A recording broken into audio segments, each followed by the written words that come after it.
Welcome to Pushing Forward with Alycia, a podcast that gives disability a voice. Each week, we will explore topics like confidence, ambition, resilience, and finding success against all odds. We are creating a collective community that believes that all things are possible for all people.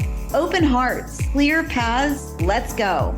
Welcome back to Pushing Forward with Alycia. I'm Alycia Anderson. Today's guest reminds me of being unapologetically proud of being a woman, being disabled. She brings all kinds of joy to her own podcast. We met a couple years ago at the Rolettes Experience, and it's been so fun to watch her grow her advocacy as a speaker and a podcast host and a disability advocate doing big things in our world. Her podcast is called Living My Best Disabled Life.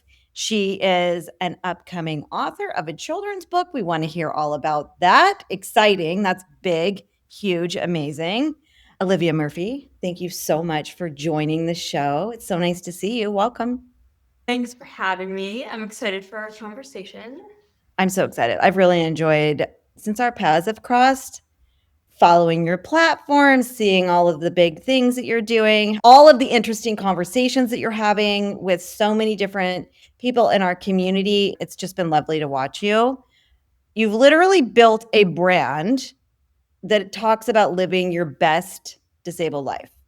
So I think we should start there, if you don't mind. What does that mean? What does that mean to you? What does it actually look like in real life every day in your world?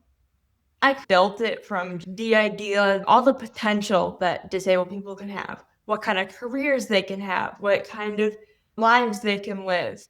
I also have such a love for storytelling and talking to other people. I know all these disabled people. I might as well have these deep conversations on how they got to where they are and how everyone's living their best disabled life, but not necessarily that everything is perfect all the time. It's the good, it's the bad, it's the everything in between too.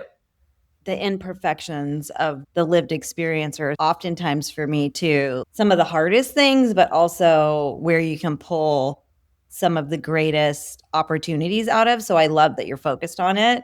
Your platform is really beautiful. And I think living your best disabled life reframes how society typically, from a bias standpoint, looks at disability. So I think it's a really beautiful brand. So congratulations on that. It's really good. Okay, so let's rewind a little bit, if you don't mind. I want to hear about you, maybe a little bit about your disability, so we can frame for our listeners that don't know you what your lived experience is, whatever you're comfortable with. When did this love for the advocacy really enter your life? Actually, really interesting. I have cerebral palsy and I'm a late diagnosed autistic. I absolutely hated my disability most of my life. It wasn't until my early 20s that I even got into actually finding a love for my disability. I wanted to distance myself from the disability community. I wanted nothing to do with it. I hated the support groups. But when I got to college, I joined a disability group and we did events. And then during the pandemic, we started a speaker series where I was actually the moderator and I would talk to other disabled people from all over. They would come to a Zoom meeting with us and talk about their lived experience. That's where I was like, I actually enjoy talking to other disabled people about their experiences. That's where the podcast originally came from. Having a disability from a young age, I had a very similar experience where I rejected my disability. I wanted nothing to do with it as I was going through school. I really did not want even much to do with the community either. Where do you think that stems from? Because I have a very similar experience. I think it stems from internalized ableism, honestly. Yeah. Part of what we see and what we hear growing up. Elementary school and middle school, I was bullied pretty bad. That stems from there too, because not having many friends, not having people that really truly understand you, being the outcast. Yeah. Literally, when I was in elementary school, they used to assign someone to hang out with me in recess. And that we always took other too. So I was like, I want to pretend I'm not disabled, which is really hard when you're basically disabled. When you can't hide it. What would have a better solution been back then instead of assigning you a friend? What do you think they could have done better back then? That's where inclusion comes in. I don't know why when just find another way to make it less like you're assigning someone and it's some sort of chore. Organically, maybe someone invite you to do something during recess instead of, hey, you have to hang out with this person inside and not on the playground because they can't do anything on the playground. You have to do this because you're assigned to them for the day or whatever. It's weird. Yeah, and I feel that messaging right there that we are not only trying to get over ourselves, but also those are the lessons that are brought into adulthood when those other peers end up being CEOs of companies and feel they were taught that you need to be assigned and you can't lead on your own and you can't be included and things can't be adapted and you need your own environments and things like that. Those lessons carry through life and they're pretty damaging, or they can be. And that's a perfect example of why the work that we do is so important in education, specifically to really support teachers in training on understanding how to create better inclusive environments that are more welcoming and don't put the spotlight on us that is the other spotlight. Yeah, that'll make you resent your disability a little bit. Yeah, that's probably where it started. Okay, so taking those lessons from internalized ableism and exclusion, trying to find leaders, trying to find a way to include you that might not have been the best solution, to turning that into power and purpose in your life is pretty powerful. And that came from what? Overcoming, just navigating. How do you go from that little girl that's assigned a friend in school to being powerful, like using your voice? It was college. I feel like I was a different version of myself in college because I grew up in a relatively small-ish town, so everyone knows everyone. And there's no really reinventing. I feel like everyone reinvents themselves when they go to college, in a way. My college experience was the most accessible experience possible. Yes, I had problems with some friendships or whatever, but I joined a ton of groups. I was on different councils and stuff. Just integrated myself in a bunch of clubs. Not necessarily just the disability club that I was talking about, but I was part of our neighborhood council that planned events and stuff. And yeah, I was the only disabled person in my neighborhood, but just showing up as myself. And at some point, I started not to care. I can't pinpoint exactly when, but at some point I started not to care that I'm disabled, and if other people don't like me, other people don't like me. I don't care. I'll find my people eventually, sometime in life, whether it's in college or after. I love that. And I think it comes with age and experience a little bit. I think going through puberty, disabled, and growing up is pretty difficult. College for me was like a coming of age, but I think you're right. I think disability or not, it probably is a situation for a lot of us. When I went to college, that was when I met my first best friend in a wheelchair. She had spina bifida.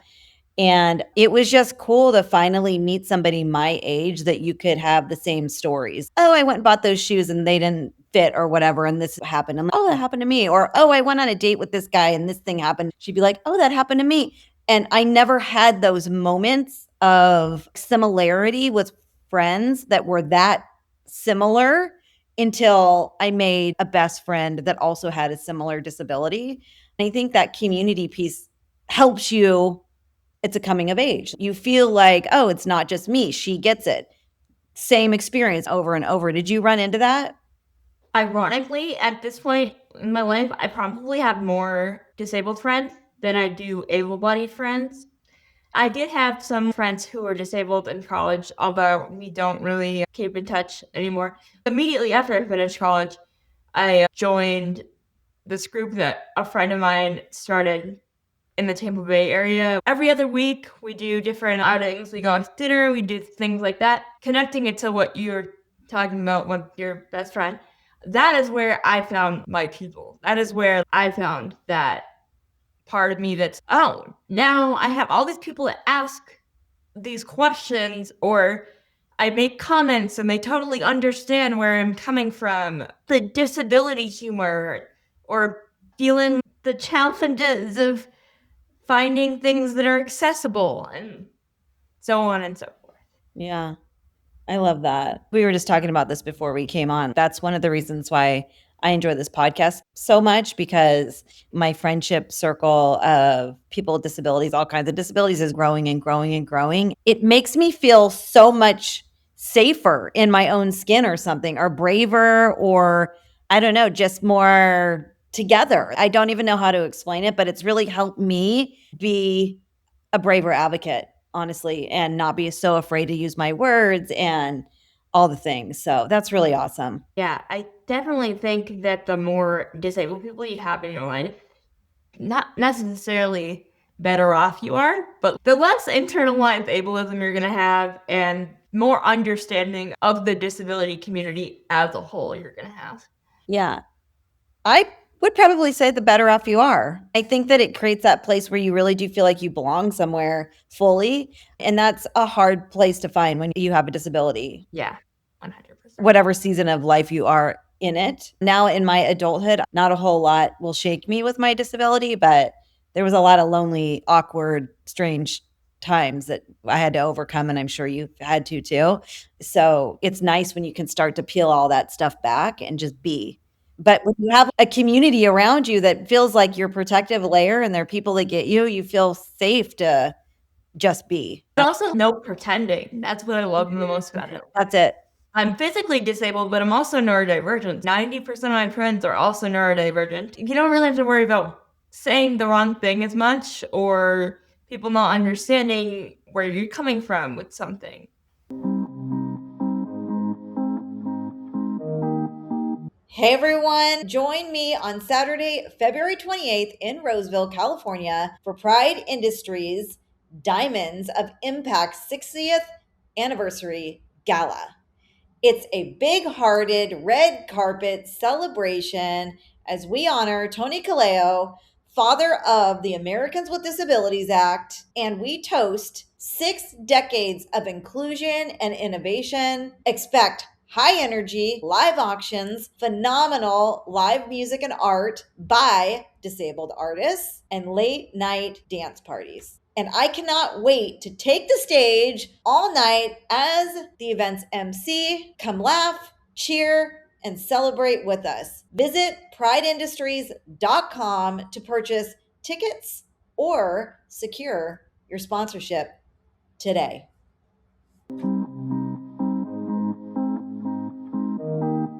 So talk about that intersection of your disabilities. I like that you have a multitude and that some you can visibly see and some are non-apparent. Talk about that intersection of disability. What's harder? I think the physical disability part, I was diagnosed late with autism. I went most of my life being undiagnosed. I was diagnosed at 24 and 27. I knew I was autistic. It was just that I didn't get a formal diagnosis. But when I got that, it was like a light bulb went off and it all made sense, and it just became part of me. It wasn't necessarily like a transition of understanding myself. Actually, it helped me understand myself better. And then I was like, oh, I guess that's now a part of me. And just as far as the intersectionality with the physical disability, I think it gets more challenging as I get older. My physical disability is actually seen as a childhood disability, when it's not like we just stop having it. It's just that there's not a lot of science or research on adults with CP. It stops around 18. There's no adult specialists. Maybe there's a few in the whole country, but it's like you're on your own. So I think that's actually more challenging than the being neurodivergent part. Why do you think that is? Why do you think there's no adult specialization for CP? Just lack of research and stuff. There's a part of the Cerebral Palsy Foundation that's been doing more research. I don't even know when they're going to get to the point where they do have a lot of research with that. And you go to specialists, but they're not necessarily going to understand your disability. I've had doctors be like, how long have you been sick with this? I'm like, where'd you get your medical degree? I'm not sick. I've had it my whole life. What are you talking about? I hope it gets better. But I think that's part of what makes it more a part of my life that's more challenging is the not knowing. Wow. How it's going to affect me as I age. Yeah. I think your advocacy is going to help that out, hopefully, too, moving into the future to have more resources. Yeah. Okay. So tell me about your podcast. What's the goal with your podcast? Who's been your favorite guest? Tell our community about your podcast so they can download it and enjoy it as well. So it's on everywhere where you can stream. The whole thing is to celebrate the disability community, educate about disability, and advocate for the disability community. I actually have merch that has that on the back with the logo. The whole idea is just talk to as many people in so many different fields just to see what their life in certain careers are like, or just anyone that's doing anything particularly, I don't want to say interesting, all of us are interesting, but I've had authors, I've had actresses, I've had dancers, I've had a nurse, I've had parents that are disabled, and I've had episodes about parenting with a disability. I've just really enjoyed getting to interview people, but also I've formed so many friendships and mentor relationships with people through it. And organically, people sign up for mentorship programs and stuff. But I love how organic it usually is. I usually keep up with every person that I interview, and we keep a friendship. Sometimes I even had people on it more than once. If something happened and they want to talk about it, they'll message me and be like, hey, I know I was already on the podcast, but this thing came up and I'd really love to talk about it on your podcast. I love it. And hopefully that's how we're going to be as friends moving forward. I need to come on your podcast. Yeah, you do. I really enjoy your podcast as well. Like you said, very organic conversations. And I do think it paints a really beautiful picture of disability and the possibility in it. And it's incredible that you've been doing it 5 years. Congratulations. From one podcast girl to the next. Huge accomplishment. Huge. Everybody needs to download the podcast. We're leaving the links, the link to your merch, all the good things in the show notes so they can find you, follow, subscribe, share, all the things. Okay. We talked about in the beginning of the introduction. This is the thing that I'm very excited about for you, that you've got a book, a children's book coming out this year. Tell us about that a little bit. Yes, I do. It's called How Olivia Learned to Live Her Best Disabled Life. It's based on me, but it has some mystical, magical realism vibes. Every person that's in the book is actually a real person that I have met in real life, and it actually connects back to my podcast. Very clever. Very good. And very needed. What's the key takeaway for the little ones? Without giving too much away, there's an older version of me, which is a fairy type person that comes and visits the younger version and takes her on an adventure. She takes her through the future, and you see all these different people with disabilities, with different careers. It's like a dream sequence, which is cool. One of the best parts about doing this is my best friend is actually an illustrator, so she's been illustrating for me. I really wanted the book to be fully made by disabled people. Amazing. I love that. Nice touch. Okay, so coming out this year. Yes. We got to keep our eye on that. That's amazing. You've got a friend that's an illustrator. Book is on my list too, but it just seems like such a thing to tackle. So congratulations. It's amazing. Huge yeah, it's definitely been a thing. It's been a lot more challenging than I thought. Eventually, I'll have a memoir out, but that's another thing. That's a whole big project. I'm really excited to have that out. It was originally supposed to be out late last year, but we ran into some issues with just logistics. But I'm just really excited for it to be up. Can't wait. Can't wait to buy it for all my nieces and nephews. Congratulations. Thank you.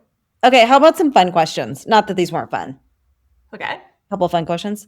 What is something that people would never guess about you? I'm a huge reader. Oh, a huge reader. What kind of books do you like to read? I'm really into audiobooks too. I really enjoy reading other memoirs written by other disabled people, but I love a good romance. Oh, I like it. Cute. I love a good romance. I've liked some self-help stuff, but I'm mainly into contemporary romance or memoirs. And I've been really into just no matter what kind of book it is, I have been trying to read as much disability representation as I can. I love when the characters, even in fiction books, are authentically represented. Can you recommend a good book? A good fiction book that there's authentic representation. I like that. If you don't know it now, you can leave it in the link. I have so many, I can't even. But if they want a memoir, I just read recently Molly Burke's Was it good? Unseen. That was really good. I thought potentially that I wouldn't relate to it because I'm not blind and that my disability is different. But there's so many overlapping themes in there that I still really related to. I love it. I need to read her book. I haven't read it yet. Okay, so you just mentioned the word representation, specifically in fiction books. Can you remember the first time that you saw yourself authentically represented, and what was it?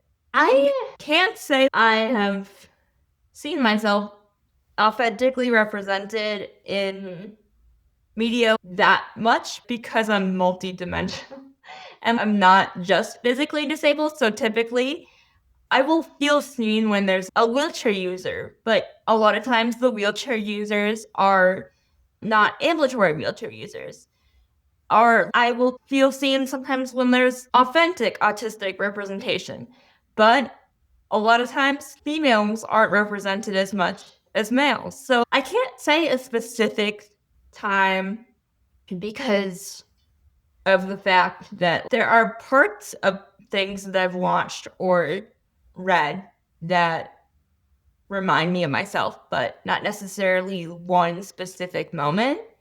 You know what that reminds me of? We're siloing disability, right? You either have a physical disability or you have a non-apparent disability. You have this or you have that. The reality is the same with me too. There's intersectional layers of it, probably for most of us, that don't get the attention together. Your answer is there is no authentic representation yet. I haven't seen it.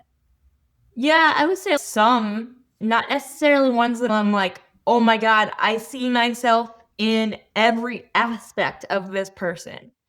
I would say that I recently started reading, I'm going to butcher her last name, but it's Chloe Lease or something. And she's some form of physically disabled, but also neurodivergent. But every one of her characters are some form of disabled.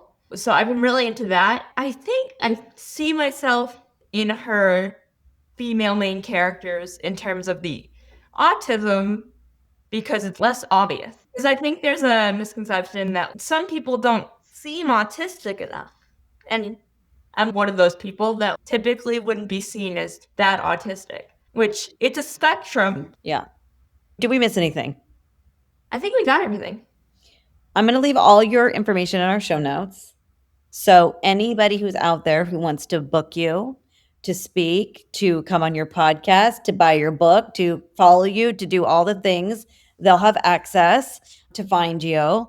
And I would love to wrap up the show, if you're open to it, with a pushing forward moment that might be like a little advice for the next generation of young ones with disabilities that are navigating this, or to parents or something. Can you give a little advice or mantra or something you live by?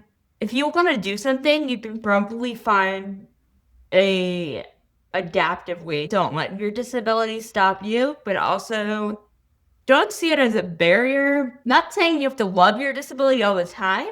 It's okay to have moments where you're like, I don't like my disability right now. I would like to not be disabled. And then also sometimes be like, oh my God, I love my disabled life.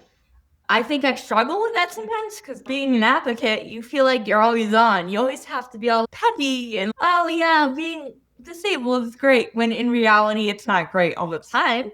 I would say remember to try to find that balance. Remember to try to find the balance. I love it. Olivia, thank you for all of the advocacy and the work that you're doing in our community. You show up in so many different ways. I constantly am seeing your content and your advocacy and the beautiful way that you deliver it. For any of our community that is not following you or listening to your podcast yet, they will be after this.